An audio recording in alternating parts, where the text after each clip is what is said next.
too bad. And we are ready to go. Let's just turn off the heater, which is really loud. Okay, now we're going to chant Jai Radha Madhava. Let's see, one thing. Oh, yeah, I don't have to talk about that. Okay, let's chant Jai Radha Madhava.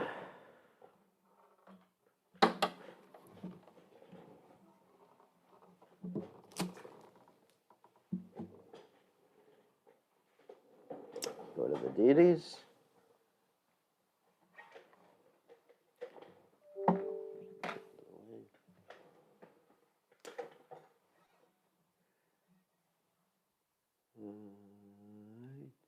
Okay, we're ready to roll.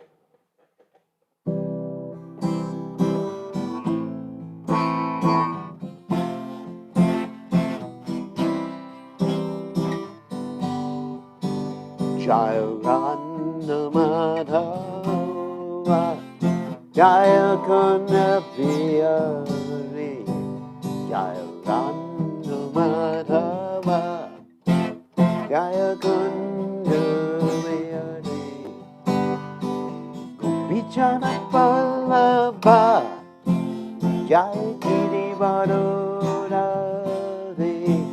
Jaya Giridhara. Jana Balama Jaya Giridhara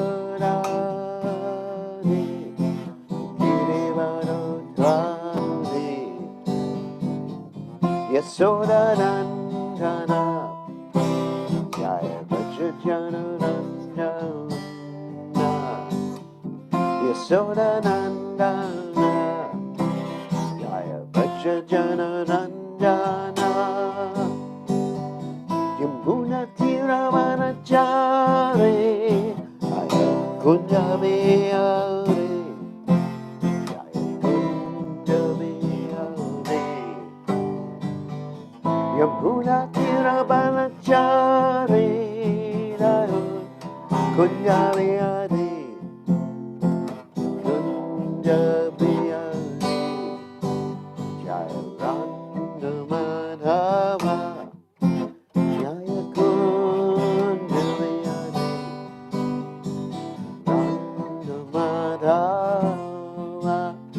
Jaya Kunda Bihari Gopi Jana Vallabha Giridhara Jaya Giridhara Gopi Jana Vallabha Jaya Giridhara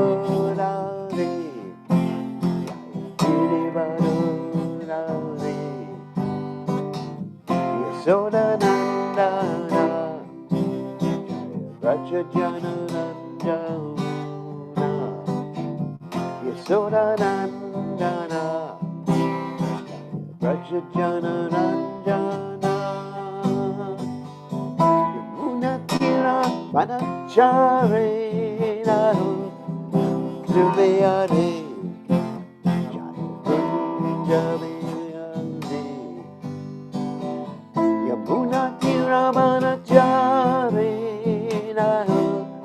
Kunda Bihari Kunda Bihari Jaya Radha Madhava Jaya Kunda Bihari Jaya Radha Madhava Jaya Kunda Bihari Jai Om Vishnu Pad Paramahansa Bhagavata also Teta Satashi Shimad.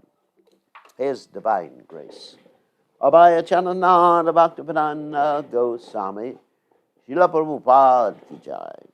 ISKCON Founder Acharya Srila Prabhupada Ki Jai. Anantakoti Vaishnava Vrinda Ki Jai. Namacharya Srila Hoidas Thakur Ki Jai. Ram Se Kaho Shri Krishna Chaitanya Prabhu Nityananda Shitwaita Geddadhar Shivasati Gaur Bhakti Bhakta Vrinda Ki Jai. Shri Shri Radha Krishna. Gopi Gopinath. Shyam Kunda Radha Kunda Giri Govardhan Ki Jai. Vrindavanam Ki Jai. Maturam Ki Jai. Jagannath Swami Ki Jai. Yamunamai Ki Jai. Shrimati Lasi Devi Ki Jai. Samaveda Bhakta Vrinda Ki Jai. Gaur Premananda. Hari Hari Bol. All glories the assembled devotees. All glories the assembled devotees. All glories the assembled devotees. All glories to Shri Guru and Gauranga Srila Prabhupada Ki Jai.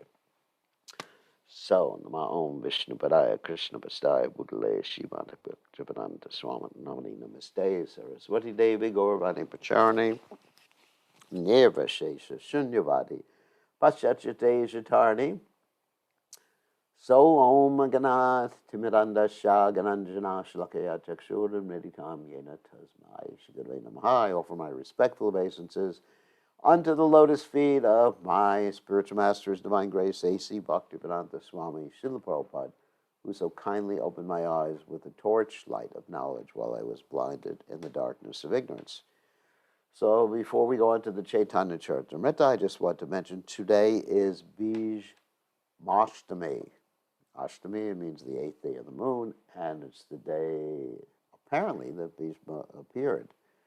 So grandfather Bhishma was the grandfather of the Pandavas and the Kurus, and I think everybody knows about the Mahabharata story.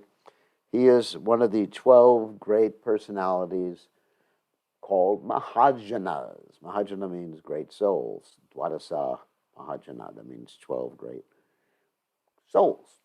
And he played a very important part in the Battle of Kurukshetra. And one of the most important things he teaches us is at the end, after the battle, when he's lying on the bed of arrows, consoling Yudhisthira and telling Yudhisthira why he should become king and why he wasn't responsible for all the killings in the battlefield of Kurukshetra. So one of the most important things is that he admits that he was wrong. Not about Krishna, but he was wrong about keeping his promise when he should not have kept his promise, because basically things or morality and ethics and all that other nice stuff is dependent upon the consequences. So this is called consequentialism. Not upon the act itself, because sometimes you can tell the truth and commit an offense. Just like if you tell someone they are ugly and they may actually be ugly, that's a great offense. Or in the case of the example that Grandfather Bhishma gave in the Mahabharata, is that you can tell the truth and cause a grave injustice to occur. And what was that grave injustice that Grandfather Bhishma referred to? Well, once upon a time, there were a bunch of thieves, dacoits, murderers, and they were attacking a family. The family was running away. The family took shelter in the ashram of some sage. The dacoits asked the sage, "Where's the family?" The sage said, "They're in my ashram." The dacoits killed the sage, not the sage, they killed the family. And so the sage told the truth, but he was guilty of accessory to murder, basically. Similarly, during World War II, when you had the Nazis killing all the gypsies and the Jewish people and anybody they thought was not worthy of living, many people hid the Jewish people and the gypsies and the others in their houses, and they lied to the Nazis to protect them. So sometimes lying is required. So Grandfather Bhishma realized that because he upheld and Dhritarashtra's decisions, because he had made a promise to his father, Shantanu, then he was actually upholding injustice and adharma. And then Krishna, on the other hand, in the Battle of Kurukshetra, he's arranging for lying and cheating and all sorts of stuff like that to uphold dharma. So it's interesting. So sometimes to uphold dharma, You have to do things that externally may appear to be adharmic, but they're meant to uphold dharma. Ultimately, the result is the judge. Palena parachiyate. You judge an action by the result. Okay? I mean, it's like in the example of Srila Prabhupada. He came to America, crossed an ocean. That's against the rules to cross an ocean for a sannyasi. But he did it. Because what was the result?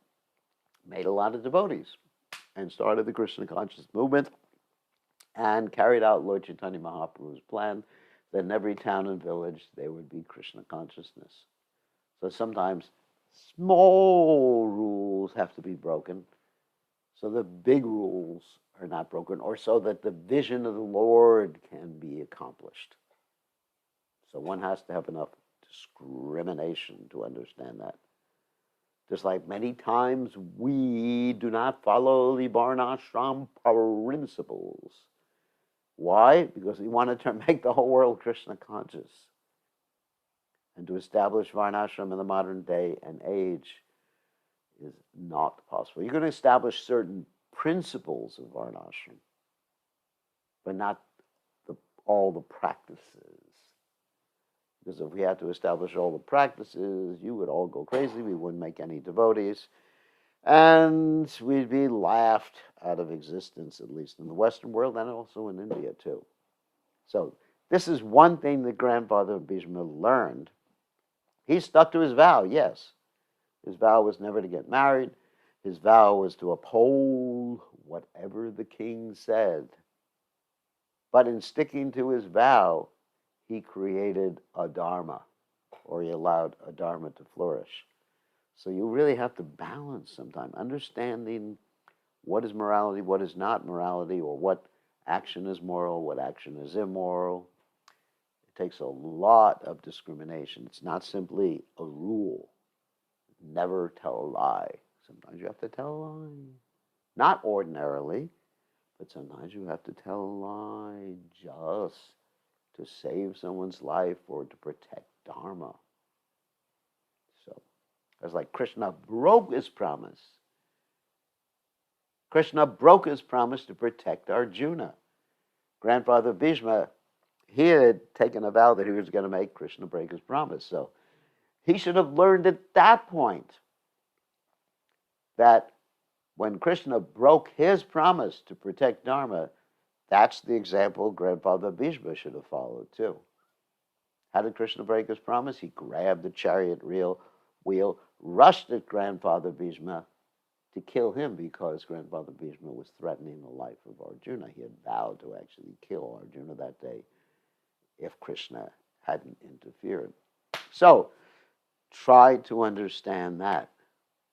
So that's why it's sometimes very difficult to understand a Vaishnava, because a Vaishnava has a higher goal or a higher vision in mind. He's not so much attentive to little rules and regulations, little details. And actually, Bhaktivinoda Thakur says a Vaishnava, when he speaks, he makes Shastra. In other words, the Vaishnava's speech, of course, when he's speaking about Shastric things, obviously, if he's speaking about, America, or who's the president of America, that's not, but Donald Trump, that is not Shastra. That is, just relative stuff. But when he is speaking about Krishna or the application of Krishna consciousness, that makes Shastra. And even if it apparently contradicts something in Shastra, and you'll find so many contradictory things even within Shastra. That's true. Shrutina, vibhinha, as the Mahabharata says, that the Shrutis, the Shastras, are variegated, and there's different strokes for different folks. And of course, Krishna says in the Bhagavad Gita to Arjuna, Trigunya Vishaya Veda, Nish Trigunya Bhavarjana, Nirdvandvo Nitvar Sattvasto, Niryogakshema Atmavan. The Vedas are mainly meant for those dealing with the three modes of material nature, and Krishna tells Arjuna, rise above these things and be established in the self. So one has to know which Vedic conjunctions to apply, because sometimes you'll find some that are really contradictory. So that requires a great acharya, like His Divine Grace Srila Prabhupada. And if Srila Prabhupada said, it's all right to do something, it is all right, whether you like it or not. Just like now we have this whole discussion going on in ISKCON about whether women could become gurus. And Prabhupada, in several instances, said it was all right. But sometimes you have people disagreeing with Prabhupada. Said, oh, they pull out a quote from this Shastra or that Shastra or from some other Sampradaya. But that is actually disagreeing with His Divine Grace Srila Prabhupada. Srila Prabhupada would never promote or suggest something that was against Dharma. Srila Prabhupada never, even as a preaching strategy, Prabhupada never adjusted the Dharma for the sake of preaching. Prabhupada was very, very strong about that.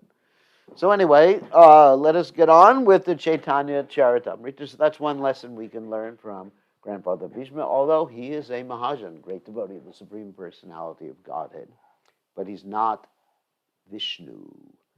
And you can take whatever happened in the Mahabharata to be a pastime of great devotee. And sometimes great devotees appear to be wrong because the Lord is trying to illustrate something. Just like Arjuna appeared to be an illusion. So the Bhagavad Gita could be spoken. He appeared to be attached to his family. I don't want to kill my cousin brothers and my guru. Of course, don't kill your guru. That's for sure. That's not a good idea. Please do not kill me. Material energy is already killing this body. It doesn't need your help. So anyway, so the point is, the point is that one should follow Krishna's order, but sometimes Krishna puts his devotee in a particular circumstance, so it appears like he's not following Krishna's order. Also, the devotee appears to be bewildered, so that some pastime can take place. And the whole Mahabharata pastime is there so that the earth could be rid of all these demoniac personalities. So Krishna was arranging for everyone to come together in the same place, at the same time, so they could all be wiped out because they were demons. It's described in the 8th canto of Srimad Bhagavatam that the demons had taken birth on earth in Kshatriya families. So it was necessary to get them all together and boom, within a few days, get rid of them. Okay, so let's go on to the Caitanya Charitamrta. We are reading from the 10th chapter of the Adi Lila, beginning with text 52. Here we go. We're going to share the screen.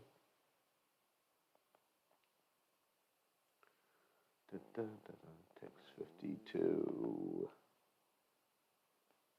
Okay. There we go. Let's just minimize this and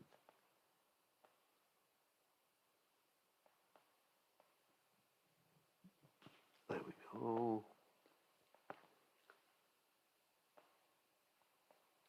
Put this window up here. Put another window down there. Just 1 second.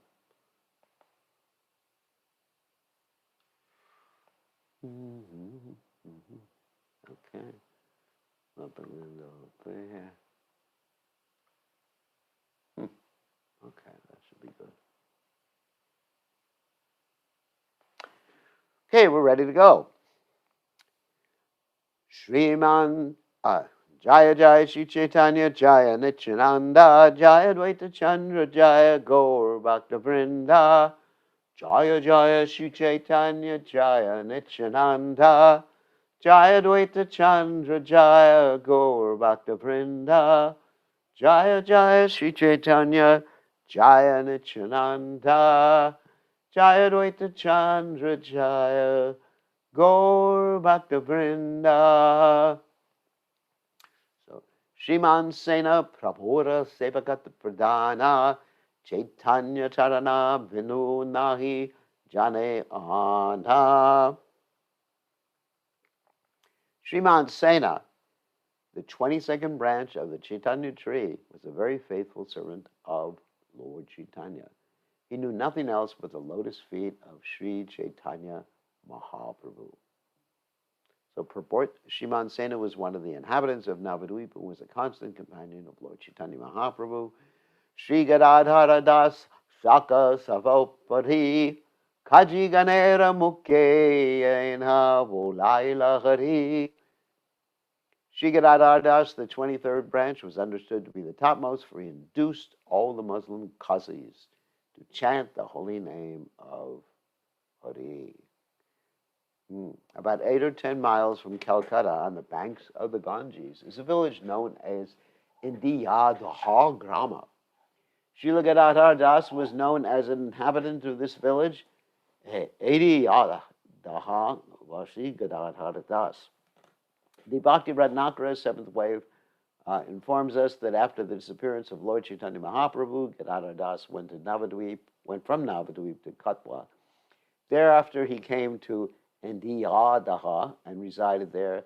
He is stated to be the luster of the body of Srimati Radharani, just as Srila Geddadhar Pandit Goswami is an incarnation of Srimati Radharani herself. Chaitanya Mahaprabhu is sometimes explained to be Radha Bhava Dyuti Suvalita, or characterized by the emotions and bodily luster of Srimati Radharani. Geddadhar Das is this duty or luster. In the Gauragana Dashdipika, he is described to be an expansion of the potency of Srimati Radharani. He counts among the associates of both Srila Gaurahari and Nityananda Prabhu as a devotee of Sri Chaitanya Mahaprabhu. He was one of the associates of Lord Krishna in conjugal love, and as a devotee of Lord Nityananda, he is considered to have been one of the friends of Krishna in pure devotional service. Even though he was an associate of Lord Nityananda Prabhu, he was not among the coward boys, but was situated in the transcendental meadow of conjugal love.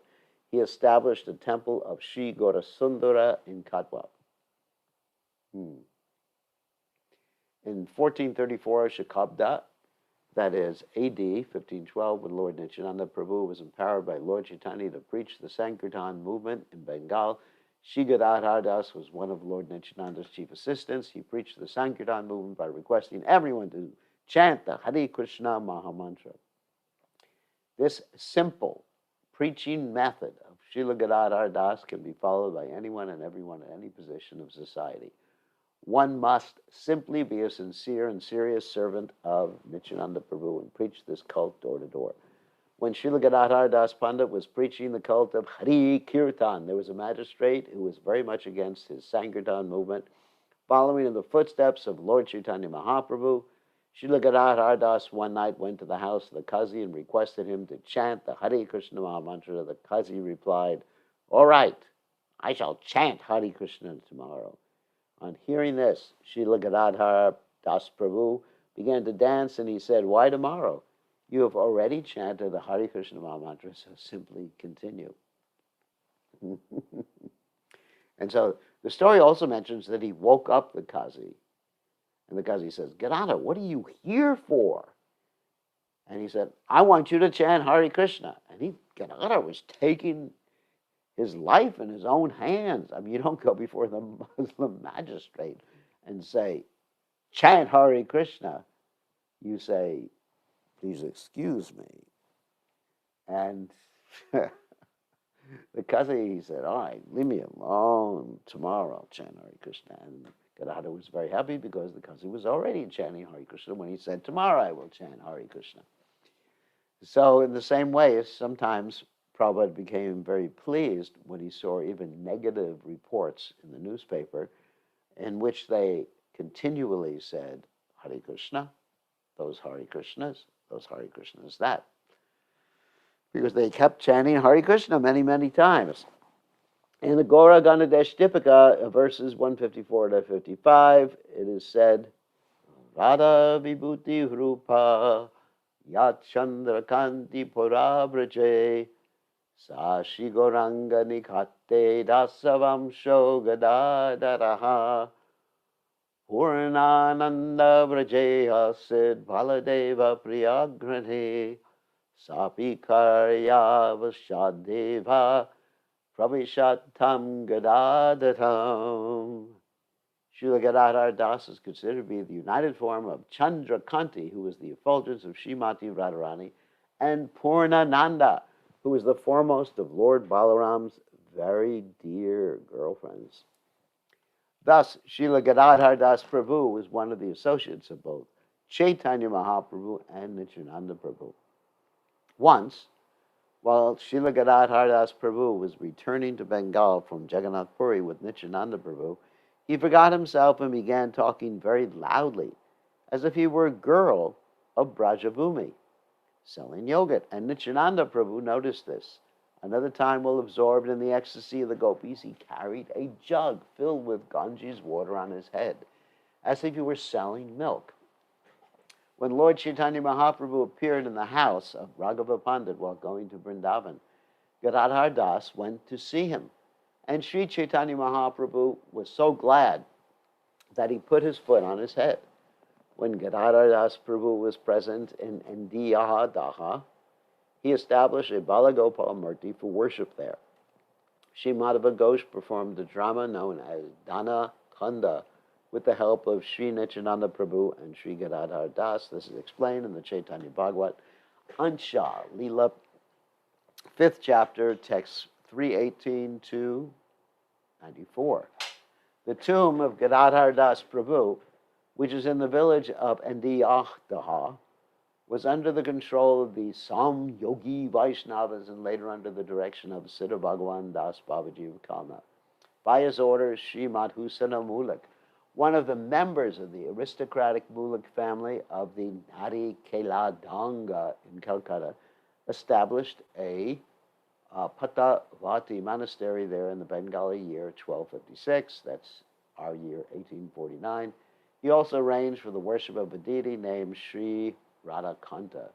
His son, Balai Chanda Mulak, established Gaurnitai deities there in the Bengali year 1312, AD 1905. Thus, on the throne of the temple are both Gaur Nityananda deities and Radhakrishna deities. Below the throne is a tablet with an inscription written in Sanskrit. In that temple, there's also a small deity of Lord Shiva as Gopeshvara, as Lord Shiva as a gopi. This is all described on a stone by the side of the entrance door. Pretty wonderful. All right. Shivananda Sen Prabhora Bricha Antaranga Prabhustane Aite Sabelayena Yanrasanga. Shivananda Sen, the 24th branch of the tree, was an extremely confidential servant of Lord Chaitanya Mahaprabhu. Everyone who went to Jagannath Puri to visit Lord Chaitanya took shelter and guidance from Sri Shivananda Sen.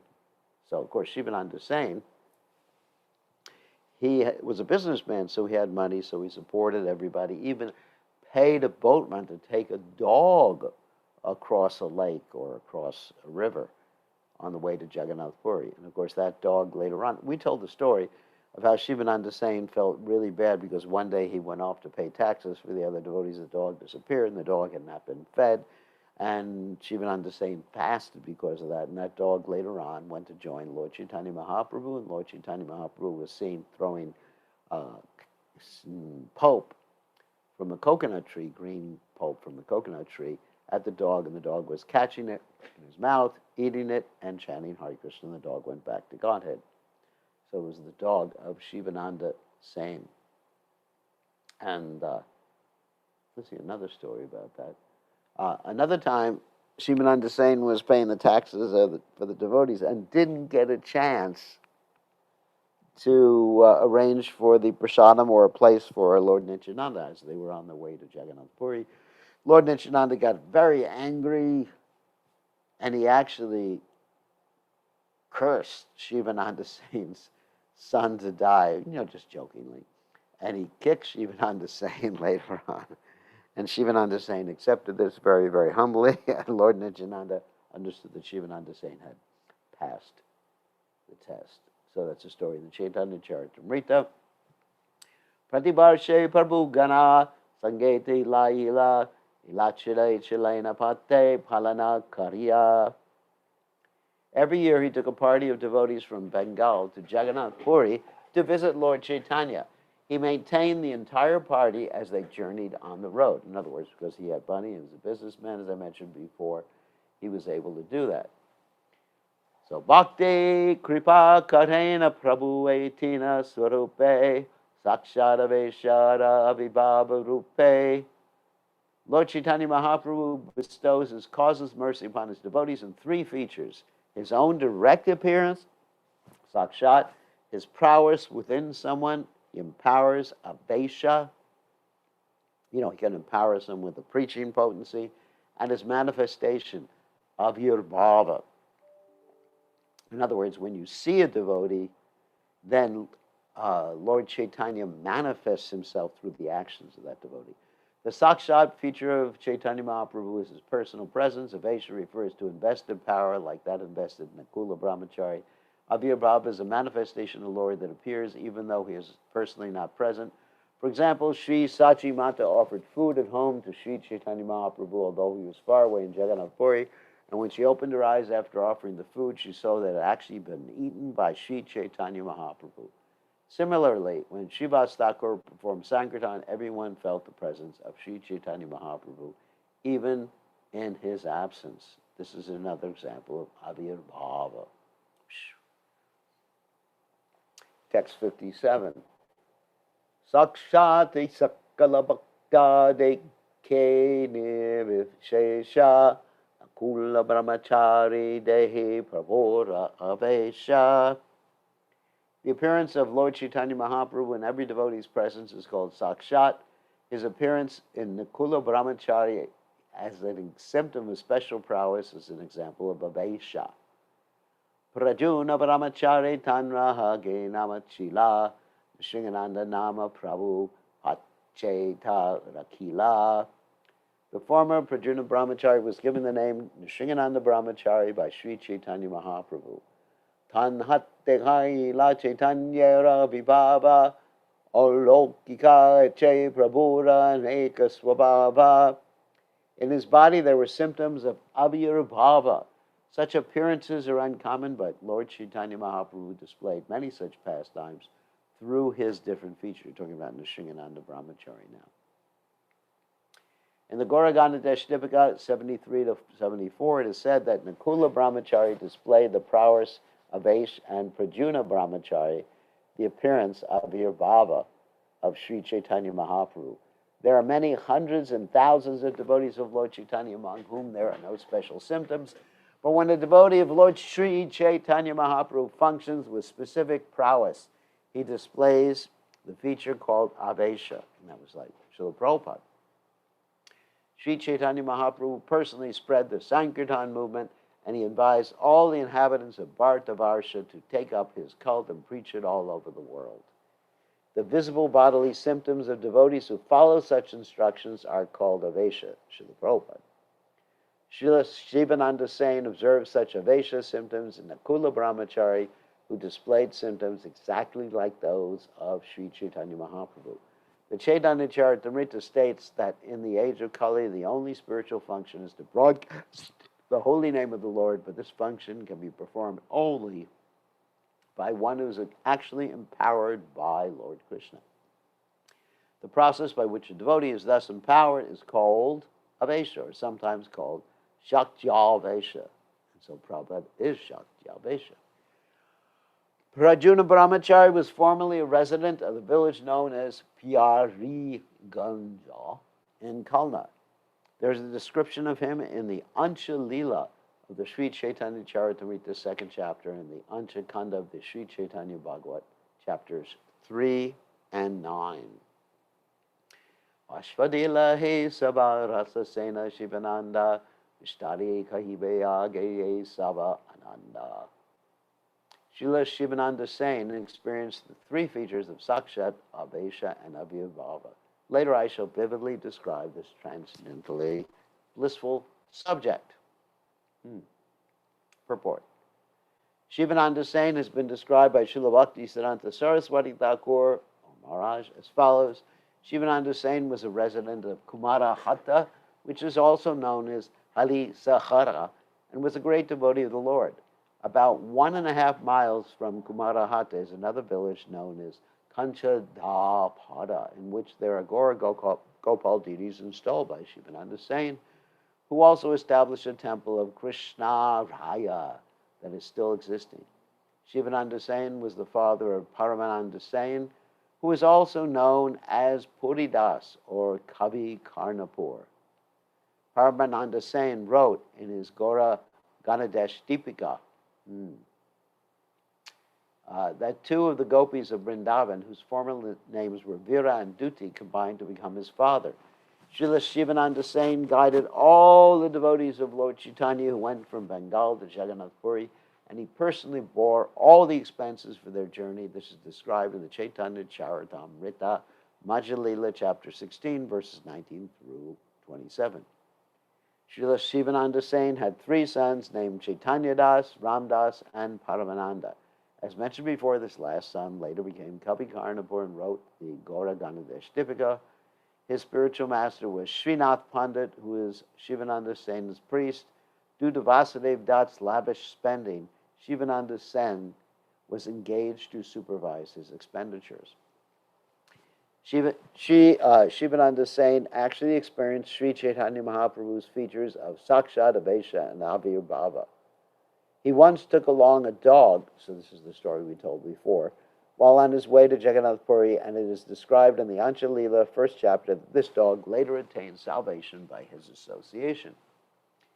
That's why we should want to become the dog of a Vaishnava. When Srila Raghunath Das, who later became Raghunath Das Goswami, fled his paternal home to join Sri Chaitanya Mahaprabhu, his father wrote a letter to Shivananda Sain to get information about him. Shivananda Sain supplied him the details for which he asked, and later Raghunath Das Goswami's father sent some servants and money to Shivananda Sain to take care of Raghunath Das Goswami. Once Shivananda Sain invited Lord Chaitanya Mahaprabhu to his home and fed him so sumptuously that the Lord felt indigestion and was somewhat sick. This became known to Shivananda Sain's eldest son, Chaitanya Das, who gave the Lord all kinds of food that would help his digestion, and thus Lord Chaitanya Mahaprabhu was very pleased. This is described in the Ansha Lila, 10th chapter, verses 142 to 151. Once, while going to Jagannath Puri, all the devotees had to stay underneath a tree. Well, this is the other story I told. And without the shelter of a house or even a shed, and Nityananda Prabhu became very angry, as if he were greatly disturbed by hunger. Thus he cursed Shivananda's sons to die. Shivananda's wife was very much aggrieved at this, and she began to cry. She very seriously thought that since her sons had been cursed by Nityananda Prabhu, certainly they would die. When Shivananda later returned and saw his wife crying, he says, "Why are you crying? Let us all die if Sri Nityananda Prabhu desires." When Shivananda Sain returned and Srila Nityananda Prabhu saw him, the Lord kicked him severely, complaining that he was very hungry and asked why he had not arranged for his food. Such is the behavior of the Lord with his devotees. Srila Nityananda Prabhu behaved like an ordinary hungry man, as if completely dependent on the arrangements of Shivananda Sain.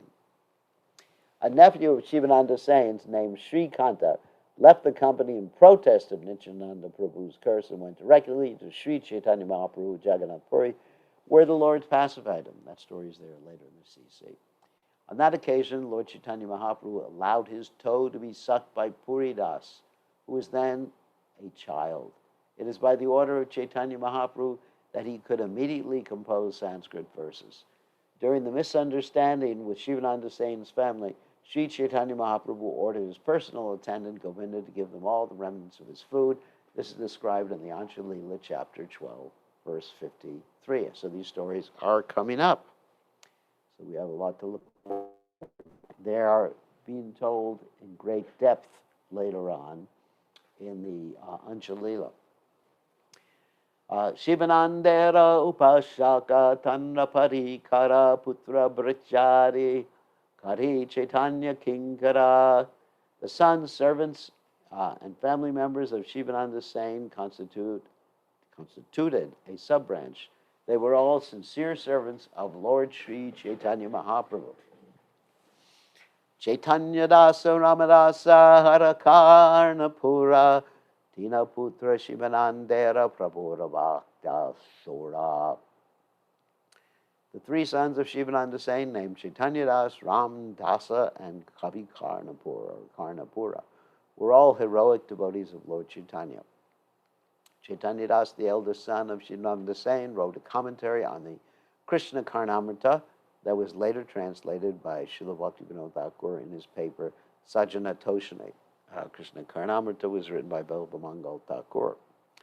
So according to expert opinion, Chaitanya Das was the author of the book Caitanya Charita, also known as Chaitanya Caritamrta, not the same Chaitanya Caritamrta, which we're actually reading today, which was written in Sanskrit.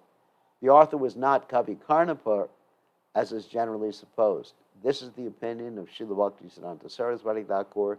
Shri Ram Das was the second son of Shivananda Sain, who stayed in the Gauraganadesh Dipika, that the two famous parrots named Daksha and Vichakshana in Krishna Lila became the elder brothers of Kavi Karnapur, namely Chaitanya Das and Ram Das.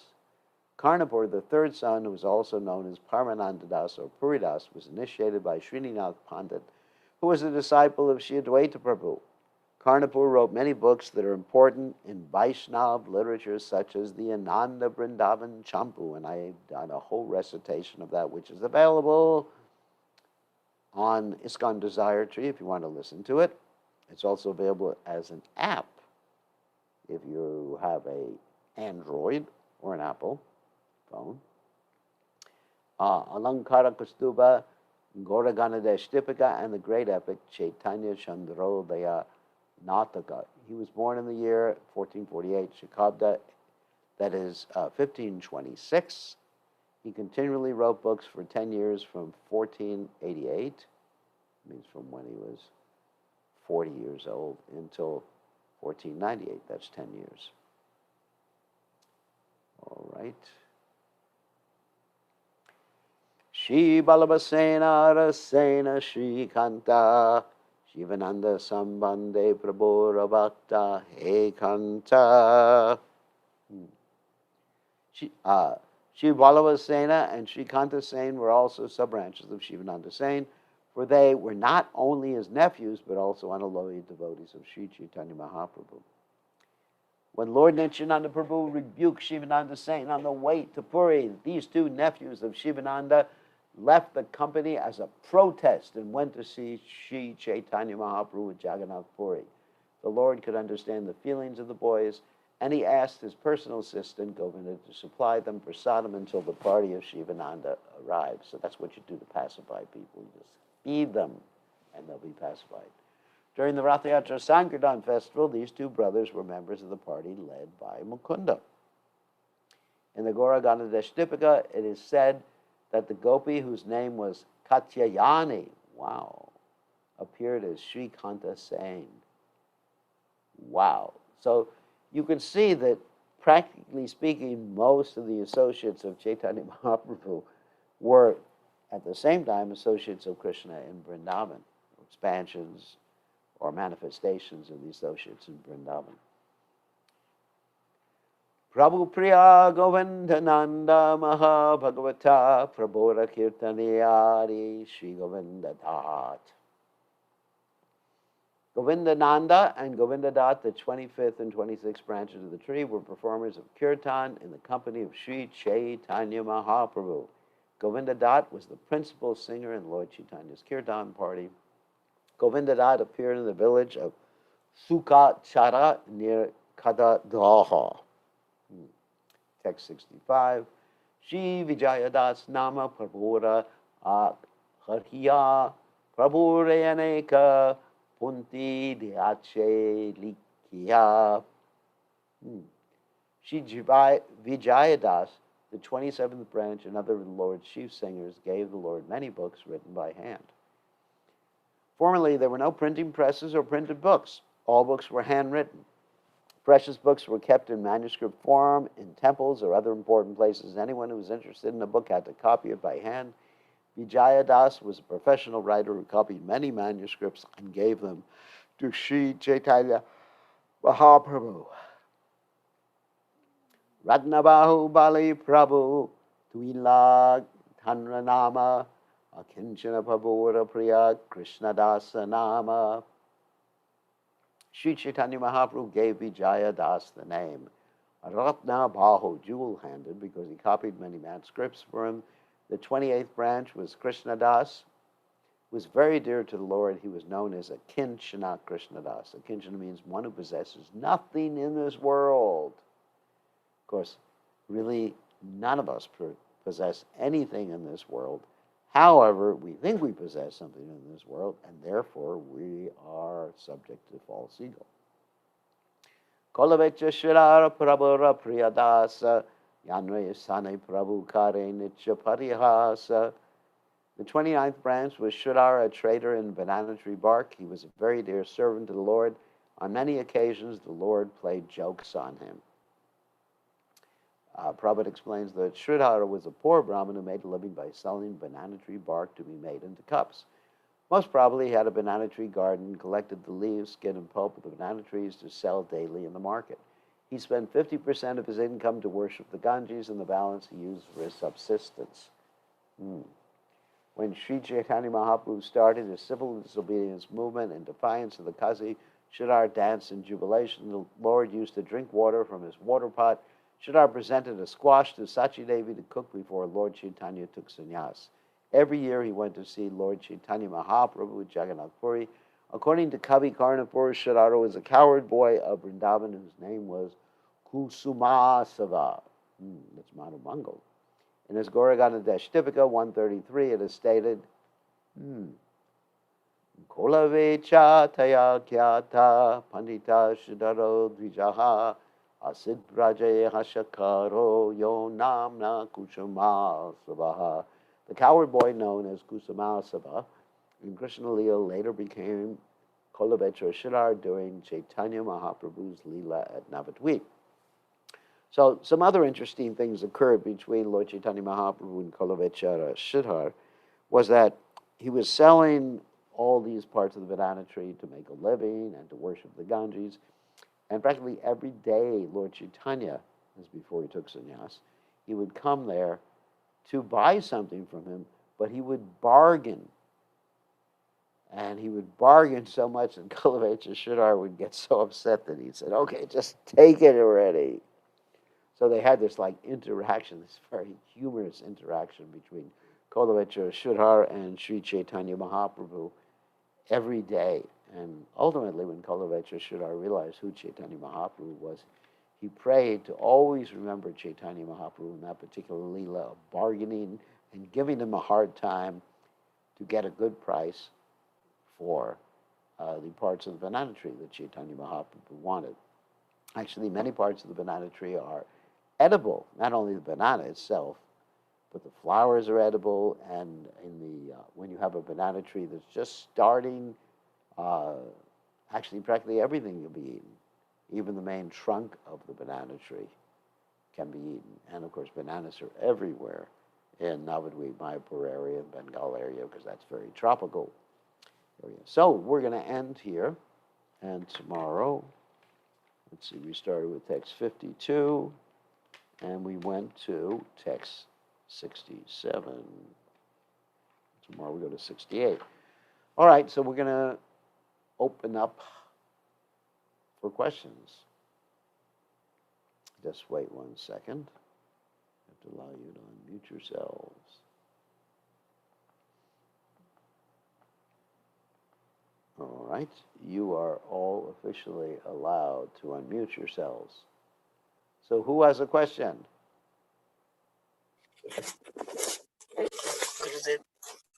Uh-oh. Praneshwara, you're still married?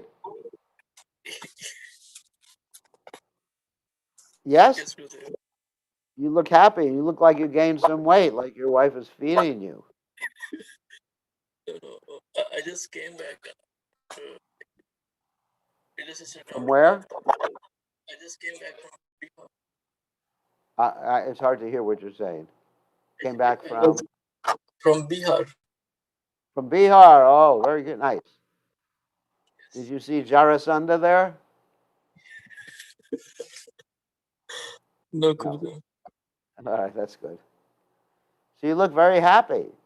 Actually, you look different now that you're married. Your cheeks are really full now. Like you're eating more. You're gaining, you're gaining weight. You're looking healthy. As they say in India, when you gain weight, you look healthy. So, you have a question? Yeah, my question is like the about the morality and what is not the morality. Okay. So, what is So, is that? so how to check like and how like to take the bow. So we should be very careful in the bow and Well, then if there's any question, you should ask your spiritual master, whoever that is. I know it's me. If there's any question, you should ask your spiritual master if something's moral, immoral. But, I mean, like Prabhupada said, if one's a businessman, like you're a bania, paka bania, right? No? Yes. Yes. yes. So businessmen sometimes have to say to a customer, for those of you who don't know Hindi, that's like he's a businessman, yeah, tradesman. So anyways, sometimes you have to say to a customer, for you there's no profit, or I'm giving you such a discount that I'm losing money. So that's part of the morality or the business dealings of a Vaishya. So that's fine. But when you're dealing with devotees, never lie, never break your promises or anything like that. But in the ordinary world, I mean, sometimes you got to do things. I don't know. I mean, for example, when we've taken people on tours in India, sometimes you have to bribe people to get where you want. Of course, don't bribe because it's against the law in India right now. But anyway, it's life. So you use your intelligence. But the morality of something is generally determined by the results of the action. I mean, sometimes, I mean, it's just like we have this statement: "Thou shalt not don't kill. You shouldn't murder or kill anybody." But if you're being attacked and someone has a gun in your head and you can protect yourself, or someone has a gun in the head of someone who you're trying to protect, then you can kill them. I mean, that's understood. So there's all sorts of justifications for doing things that you wouldn't ordinarily do. As Prabhupada said, utility is the principle. So you really have to understand the result of a particular action. Uh, and, as far as absolutes are concerned, the only absolute is Krishna, Krishna's service, the process of devotional service, the position of the soul, the different tattvas, the position of the material energy, and things like that. And then all sorts of adjustments can be done by someone who's mature in Krishna consciousness without breaking the principles of Krishna consciousness. So that requires some intelligence, discrimination, like that. So that's how you know. You have to have discrimination, intelligence, etc. All right? Yes, Gurudev. Where are you now? You're in Delhi? No, in Chandigarh, Gurudev, just arrived yesterday night. Oh, you're in Chandigarh, in your wife's place. Yes. That's nice. Chandigarh. That's very nice. Punjab. Okay. You look so happy. Like you're getting plenty. Are you getting enough prasadam? Yes, yes, Gurudev.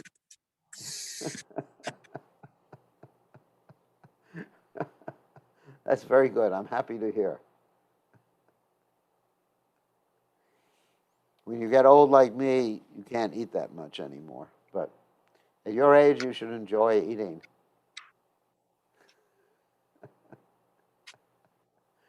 All right. Who else wants to ask a question?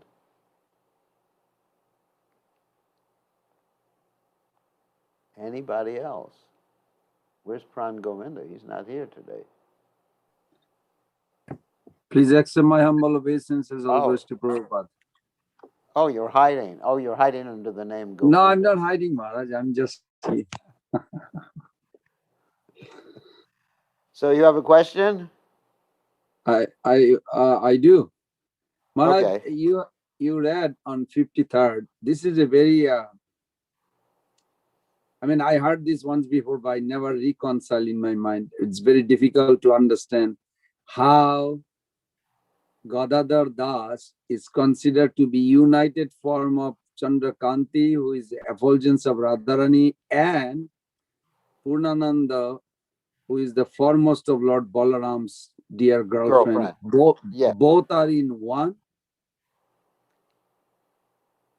Well, you have to understand when you're dealing with Shaktis, so you're really not talking about Jiva souls here. Remember that. Yes. Right? But still is the opposite mood. Yeah, that's okay. In same I mean, body, look at all right. Look at Radharani. She expands as Chandrabali, right? That's right? true. So don't they have opposite moods?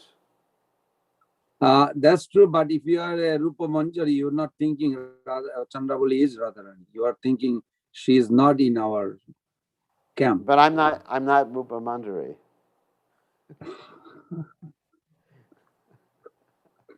I'm not. First of all, Rupa Goswami understands this, but when see the Goswamis, when they're in their preaching mood, as you know, okay, let me explain something. When a devotee preaches, he steps to the platform of Madhyamadikari. When he's in his Siddha Deha mood, if we can say that, that's Uttama Adhikari. So a pure devotee like Rupa Goswami has to basically shift gears, because if you're actually in your mood that you're Rupa Manjari, you're not going to be preaching that much. That's Uttama Adhikari. So when you shift into your ontological position rather than preaching, then that's a different thing. So Rupa Goswami is fully aware when he's preaching that Chandravali and Padma, her assistant, and all them are actually expansions of Srimati Radharani. But when he's in his mood, when he actually enters in, like people have different moods of their same person. So when he enters into his mood as Rupa Manjari, which is his actual ontological position, then he just gets angry at Chandravali. So these are the intimate pastimes of the devotees. But in order to preach, you cannot act on the platform of Uttama Adhikari when you're preaching. It doesn't work. Because Uttama Adhikari is absorbed in his ras with Krishna, and he's just seeing everybody is serving Krishna, and he doesn't make the distinction. He's so much ecstasy, he doesn't make the distinction between devotee and non-devotee, basically. I mean, but he has to shift gears to get into the preaching mode. Okay, that makes sense. Thank you. That I never thought that. That's very wonderful. Yeah, for a preaching purpose, they come in like that form. Yeah, but because Uttama Adhikari doesn't preach. You know that, Prabhupada said that. Yes. But a Madhyama Adhikari preaches. And a Kanishta Adhikari just fights. You understand? That's why we have so much fighting on the internet, because there's too many Kanishta Adhikaris. Neophyte. Because they're simply, instead of thinking, a Kanishta Adhikari, instead of seeing Krishna everywhere in everyone's heart, just sees Krishna in the temple and in the Shastras, but he doesn't see Krishna anywhere else. And so therefore, Kanishta Adhikari is also envious. And Kanishta Adhikari will use the philosophy to defeat people, to carry out his own purposes. Whereas a Madhyama Adhikari is simply interested in bringing people to Krishna. And he avoids the envious.